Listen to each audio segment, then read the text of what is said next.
Good morning, students. I'm going to read this document to you. This will help you on your formative, and this will be a great resource as we move through the unit. Wanted, a just right government. Independent citizens seek awesome government.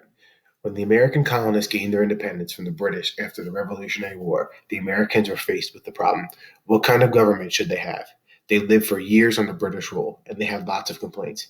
Now they would create a government from scratch, and they had a few requirements.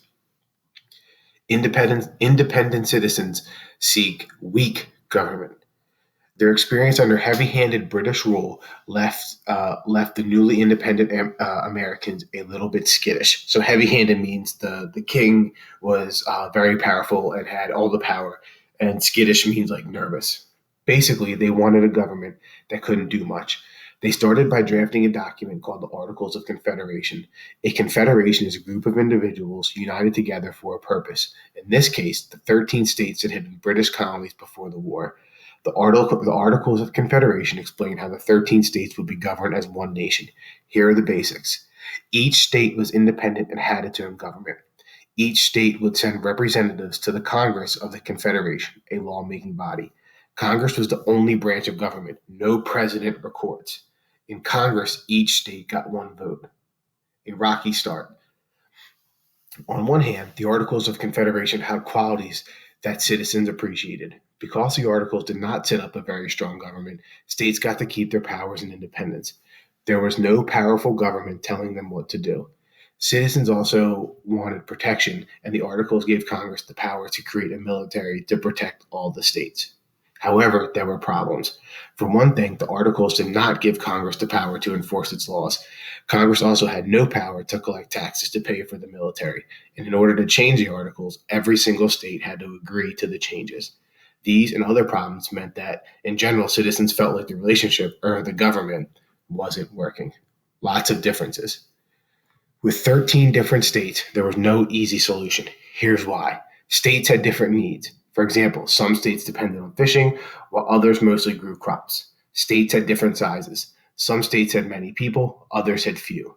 People had different opinions. Some people feared a central government, while others thought a central government was necessary. The last one was especially troublesome. Many people feared they would lose their freedom if a central government had too much power. Others were tired of the weak government created under the Articles of Confederation and felt like nothing would ever get done if nobody was in charge. Wanted, a just right government. Let's fix this thing. In 1787, representatives from every state except Rhode Island met in Philadelphia to fix the Articles. We call this the Constitutional Convention because they ended up doing more than just fixing the Articles. They wrote the Constitution. But agreeing on a new way to structure the government wasn't easy.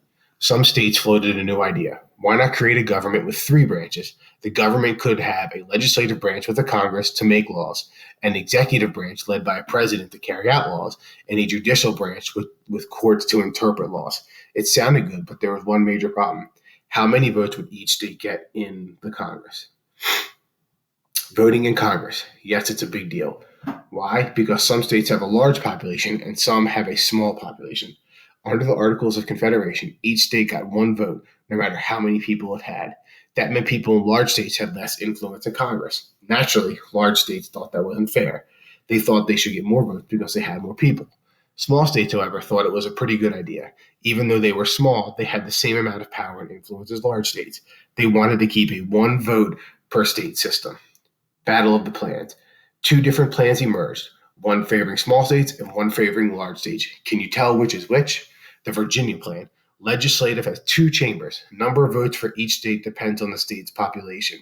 The New Jersey plan. Legislative branch has one chamber. Each state gets one vote. So the Virginia plan was the big state. New Jersey plan was the small state. The Constitution solution. The two sides, large states and small states, finally reached a compromise. The Constitution was the second and final attempt to write a document that would govern the United States, and we still follow it today. Under the Constitution, Congress is divided into two chambers, the Senate and the House of Representatives. In the Senate, each state gets two votes no matter what size it is. This favors small states. In the House of Representatives, the more people a state has, the more votes it gets. This favors large states. The Constitution also solved Some other problems found in the Articles of Confederation. The Articles didn't require states to treat citizens from other states the same as their own citizens, but the Constitution does. The Articles couldn't be changed unless all states agreed, but the Constitution can be changed if three-fourths of the states agree. The Articles didn't require states to follow the laws Congress passed, but the Constitution says federal laws are superior to state laws.